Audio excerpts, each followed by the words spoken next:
Yaxshimizlar. Bu soatlik darsimizda biz hujjat va hujjat xoslik haqida to'xtalib o'tamiz. Endi savoldoshlar biz turmushimizda nurg'unlagan hujjat tiplarini uchratamiz. Masalan, bu to'g'risida tanishib chiqsak,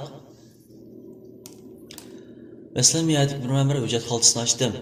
Biz oldin soatini hujjat xaltasi deb bugun o'tab qo'ygandik. Hujjat xaltasini ochdim. Hujjat xaltasini ochdim, nurg'unlagan bir hujjatlar bor. Masalan, men qaraydigan bo'lsak, bu bir shipping, ya'ni video işte, video hujjatlar. Buningki biz video yoki video emasligini farqlantirishga mana necha xil usul bor. Endi birinchi qaraydigan bo'lsak, bu yerda shu video hujjatniki sirtqi ko'rinishdan biz ko'rib bila olamiz. Endi undan boshqa asli qaraydigan bo'lsak, buningki tipi, ya'ni hujjat tipi ko'rishisi chiqib turdi. Ya'ni bu asli qaraydigan bo'lsak, bu yerga AV oldi chiqib turadi. Mana nima qaraydigan bo'lsak, MP4 endi bizga bir tanishib emas, biz birondan tortib bilitoq MP4 desam biz video yoki shipping deb bilalaymiz. Endi bu AV MP4 degan bular nima deganda, bu dal shu shipping, ya'ni video hujjatining hujjat tipi. Hujjat tipi bo'ladi. Masalan, bizning oldimizga mesela mağazalar tuğançağımızda biz körapdan bilalaymiz bu video hujjat deb bilalaymiz. Endi mağazalar to'scho. Mağazalar tuğançağımızda biz körap amal farq etmay qilishimiz mumkin. Yoki bizga boshqa birasi so'rab qolsa yoki boshqa biz savollar chiqib qolsa, masalan biz keyincha mana kompyuterda darcha imtihoni qo'yajaychi. Bir qolsak shunaqa g'ish tiplari chiqib qolgan ishlar bor. Endi shuni da bo'lsin, mayli qanday bo'lsa biz bir kompyuter o'rganib o'tgandan bo'lgan ekanmiz, cho'qim hujjat tiplarini tipi qarab farqlantira oladigan bo'lishimiz kerak. Masalan, bu yoqqa qarayapsak, AV, MP4 mana tiplar bo'ladi. Bu tip deganimiz ham odatda ism bilan munosabatsiz savoldoshlar. Masalan, bu qo'yib qo'ygan ism emas. Masalan, ma'lumotchi deganninki ismini men o'zgartirib olsam, masalan, qo'shib o'zgartiribdilar.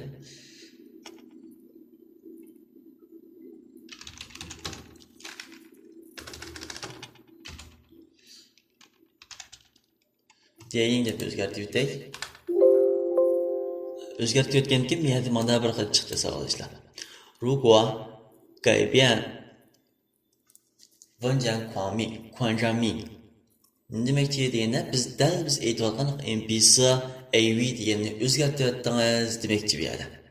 Agar buni o'zgartirib olsangiz, vanjanninki tipi o'zgarib ketadi, keyin qaytarib olib bo'lmay qolsa maylimi deydi. Bu qo'ying, bu qo'ying. Masalan, balkim ishlakdan bo'lmaydigan o'zgarib ketishi mumkin deydi. Biz buni ismini o'zgartgan chog'imizda mishalim bo'yilida mana biz ma'vo chikitning oxiridagi komissiyani konjamisiya, ma'vo tipi hujjat tipini o'zgartirib o'tmaymiz. Ya'ni bu kengaytirilgan nomi deyildi. Masalan, bundan son o'zgartirib etsammi, bu keyinchisi o'zgarmaydi degan gap. Ama qo'ysa qo'yilgan shipping hujjat, bu video hujjat. Endi MP4 deganimiz shu. Endi bizning oldimizga mayli AVI tip hujjat bo'lsin. Buni oldida cho'qim chekit bo'ladi, savoldoshlar. Chekitning avval hujjatniki ism bo'ldi, mayli kino bo'lsin, mayli MTV bo'lsin yoki o'zimiz sinagan shipping video hujjatlari bo'lsin, mayli do'yindan tushirib olgan video hujjatlari bo'lsin. Shuningki oxiridagi tipida cho'qim ismning keyinidan bir chekit keladi, chekitning keyinidan ana konjamis chiqadi. Ba'zi hujjatlar bor, konjamis chiqmaydigan holat bor. Uni ham biz hozirgi darsimizda davomini so'zlab o'tamiz. AV yana asli ko'ringandek MP4 ya'ni MP4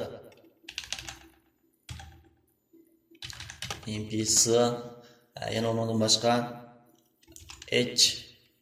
HRLC degandek mahal tiplarmi bu shipping ya'ni video hujjat tiplar bo'ladi savoldoshlar. Bu hujjat tipi deb ataladi. Endi qaraydigan bo'lsak, uni ostida mana bir hujjat turdi. Endi bu sizlarga jiq ishlab ketmasligi mumkin. Bu endi film kirishtirish yumshoq deyiladi, Premiere Pro. Adobe Premiere Pro'ningki o'ziniki saqlab olgan hujjat. ya'ni pro bilan o'chirilgan, primer bilan o'chirilgan hujjat tipi. Ya'ni project deb ataymiz. Project. Endi bu hujjatniki bunda g'alati chiqib turganiki, savolishlar qaraydigan bo'lsak, bu yerda buningki vaqti, ro'ti, bunning vaqti chiqib turadi. Masalan, qachon bir shayga uchrab keldik, qachondan boshlab shayga shu bunjencha ham shu hujjat xolisi qo'ygandan tortib bir shay chiqib turdi savolishlar. Endi men qaraydigan bo'lsak, buningki o'ng tarafda shu hujjatniki ichirilgan tipi ko'rinib turadi. Endi men qaraydigan bo'lsak, shipping BNG ama AVL ama shipping yani MP4 shipping olatirgan bir şey chiqib turadi degan gap. Endi men yerda qaraydigan bo'lsak, misol project deb ishlab o'tganiki, Adobe Premiere, ya'ni Adobe Premiere ichirilgan project hujjati deb mana ko'rsatib beradi. Endi uni to'pisa qaraydigan bo'lsak, hamda text. Ya'ni bu biz davomli biladigan, ya'ni men hozir o'qigan bu bundan. Bizniki xat yozilgan betimiz. Bundan xat hujjati. Buningki konjamingisi bo'lsa, ya'ni kengaytirilgan nomi bo'lsa, text. Text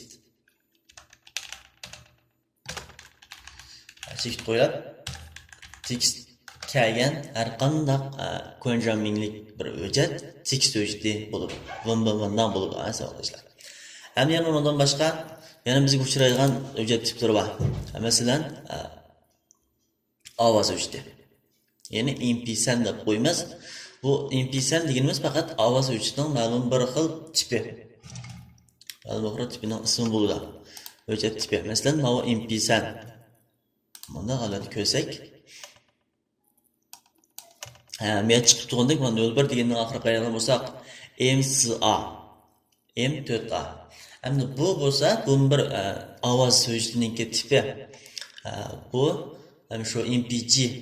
Masalan, biz yana davomli so'zlab o'tamiz, shipping hujjatininki. Shipping MPG deb bir shipping hujjati bor, video hujjati bor. Ya'ni biz bu yerda ko'rib o'tganga o'xshash ma'nodan boshqa MPC HRLUSdan boshqa MPG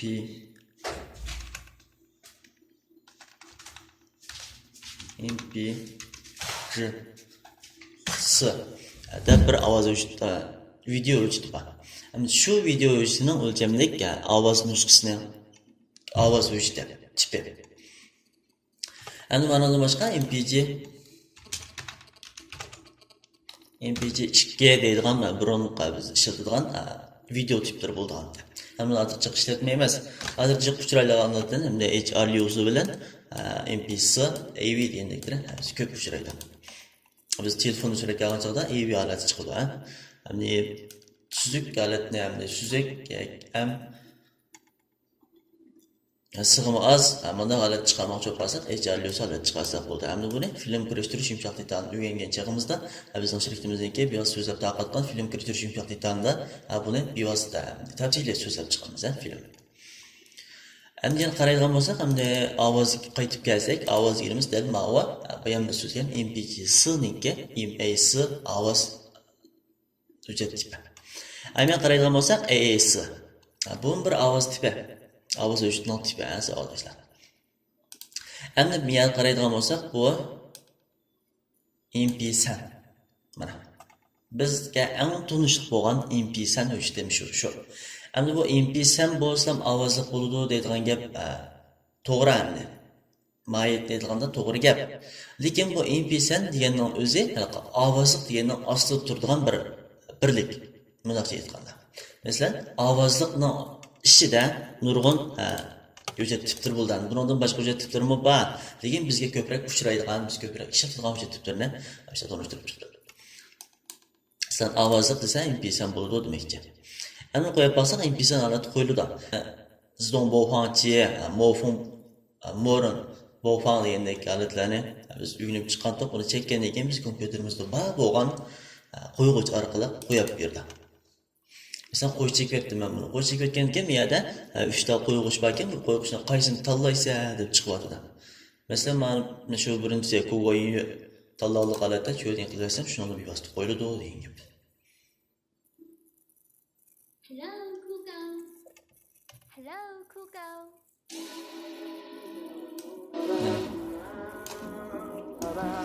Endi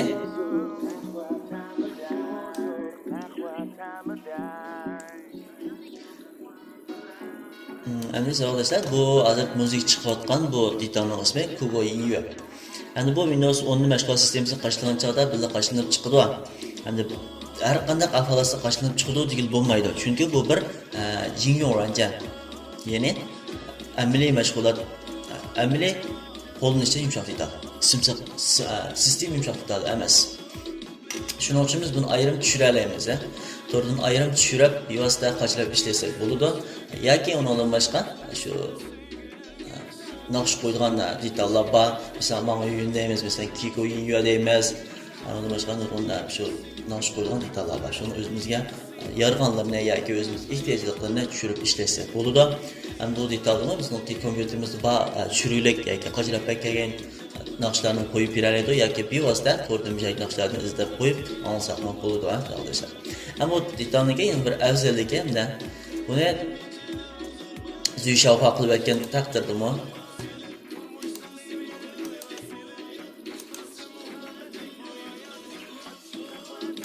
chiqmaydigan hatto qo'ygan o'xshayman. Miyada bunga yo'tkazgan qo'yilgan tekstda chiqib turdi. Mesela yerga boshqa bir naqshimiz qo'yib qo'yadi.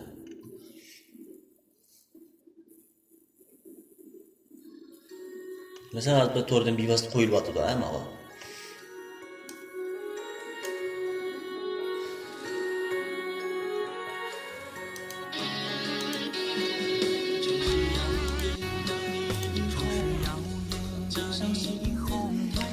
Miyada yantiraydigan bo'lsak, buniki insho ovoz unumi har xil ovoz unumlari chiqib turadi. Mana ichib o'tgandan keyin yoki ovoz unumlarini biz kontrol qila olmaymiz endi.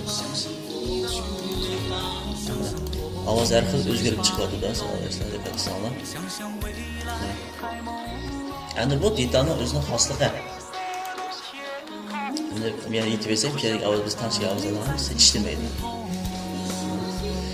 Endi buni bu detalni so'zlab qilishimizdagi maqsad endi mana sistem yumshoq detallarni birga qo'shilib chiqqan holat yoki biz kompyuter ishlatgan chog'imizda unda cho'qim ishlatib qolgan qo'llanishdan yumshoq detallar boshqa so'zlab ketdik. Ham biz so'zlayotgan ovoz o'chdi munosabatli.